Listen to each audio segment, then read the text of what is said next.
Muito bem, vamos dar uma olhada então numa demonstração do ciclo de desenvolvimento com o programa que a gente já acabou de apresentar, um programa super simples.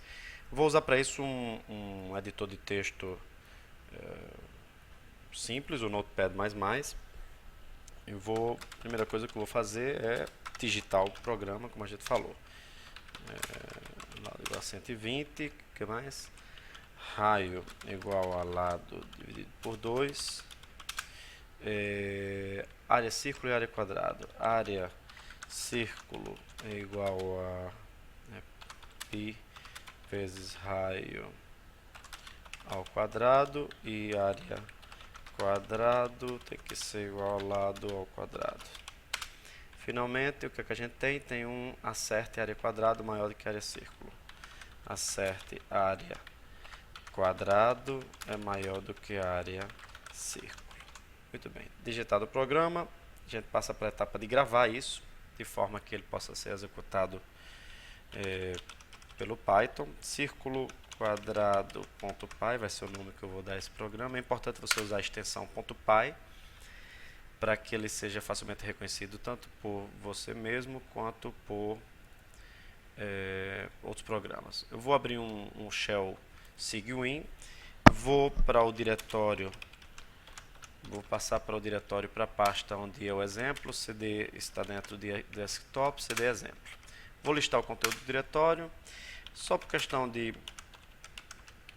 checagem eu vou listar o conteúdo do arquivo círculo quadrado.py. Cá tem um comando Unix para listar o conteúdo de um arquivo. Tá aí, π igual a 3.1415, lado 120 e assim por diante, o programa da gente.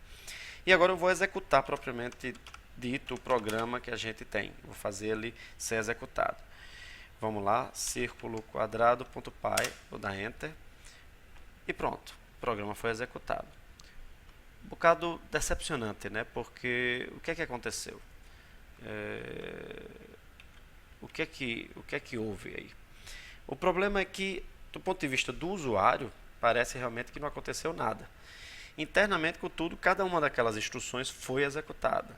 Só que as instruções que a gente usou naquele programa são exclusivamente de manipulação de dados, de armazenamento de dados na memória. Nenhuma delas tem qualquer efeito visível para o usuário final. Essa característica a gente só obtém se a gente fizer o que a gente chama de entrada ou saída de dados. A entrada de dados é a forma pela qual um programa interage com o usuário para que ele digite, para que ele entre informação, não necessariamente digitando, pode ser de outras formas, né? Quando a gente mexe o mouse, a gente está de certa forma entrando com informação para o programa sobre que tipo de, aonde é que eu estou apontando, onde é que eu quero chamar a atenção, né? Mas a gente pode entrar isso pelo teclado, por exemplo, também. E saída de dados é tudo que diz respeito à forma como o programa vai manifestar, apresentar dados que ele calculou internamente. Então, a tela do computador é toda de saída de dados, né? A forma mais simples de saída que a gente quer utilizar agora, a gente não está interessado ainda em botões, mouses, janelas, nada disso não. A gente só quer um texto que possa imprimir o valor de uma variável, por exemplo, o valor de uma expressão. Para isso, o que a gente faz é usar o comando print. O comando print é a instrução fundamental de saída de dados do Python. O print é usado da seguinte forma: a gente escreve o nome print e em seguida, depois dele, uma expressão. O efeito do print é, obviamente, imprimir na tela, na saída, o resultado da expressão, não a expressão em si. Então, por exemplo, se você escreve print 10 mais 5 no seu programa, o que você vai ver na tela de saída é o 15. Se você escrever print A mais B, o que você vai ver na tela na saída é o resultado da expressão A mais B, que obviamente depende dos valores de A e de B naquele momento. Se um deles não estiver definido, você vai ter um erro, como você já viu no próprio shell. Uma forma generalizada do print é essa aí. Na realidade, ele aceita não somente print expressão, como eu coloquei aqui em cima, mas uma série de expressões. Ele pode imprimir várias expressões separadas por vírgula. O efeito de um print nesse formato é que cada um dos valores das expressões vai ser calculado e impresso separados por um espaço. Como é que a gente faz entrada de dados em Python? Não é muito difícil, não é complexo também não. O que a gente quer é fazer uma entrada simples de dados a partir do teclado. E para isso o que a gente usa é a função raw input. O que é que o raw input faz? Ela na realidade interrompe a execução do programa Python naquele instante, quando ela encontra aquela instrução, e solicita ao usuário que digite alguma coisa no teclado. Quando o usuário der Enter, o que ele tiver digitado vai ser transformado em uma string e passado de volta como resultado da expressão raw input. Então, como é que ela é usada? Tipicamente é usada assim, numa atribuição. A gente vai escrever variável igual raw input prompt. O que é o prompt? O prompt é o que vai ser impresso para o usuário logo antes de o Python liberar o teclado. Então, do mesmo jeito que a gente tem o prompt do shell, o seu programa também vai ter o prompt. Ou vai ter vários prompts, na verdade. E o resultado do que o usuário digitar vai ser atribuído à variável que está aqui. Isso é muito mais fácil de explicar com um exemplo. Então, vamos dar uma olhada no que é que esse programa aqui faz. Essa é a primeira linha do programa.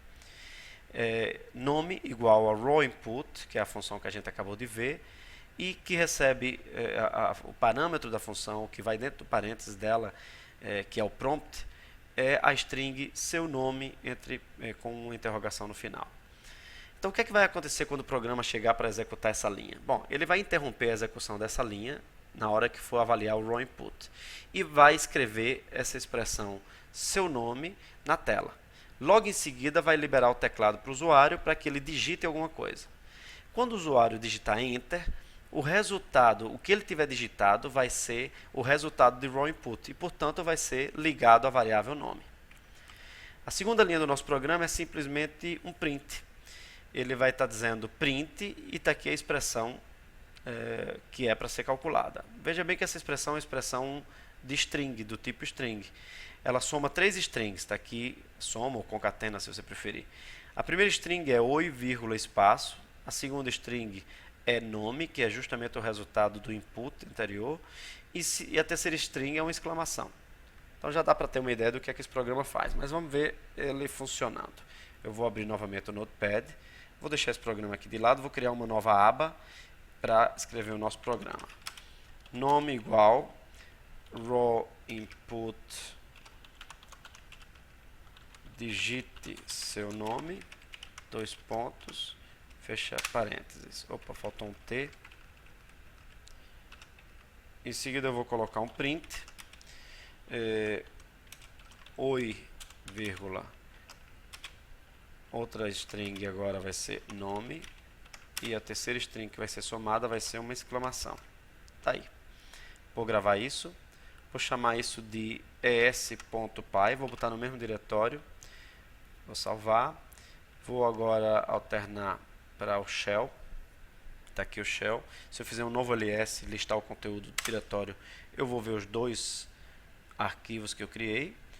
Vamos só olhar novamente o conteúdo de es, está aí o programa. Bom, se ele não tiver nenhum erro, eu vou poder executar esse programa es.py da mesma forma que eu executei o nosso primeiro programa.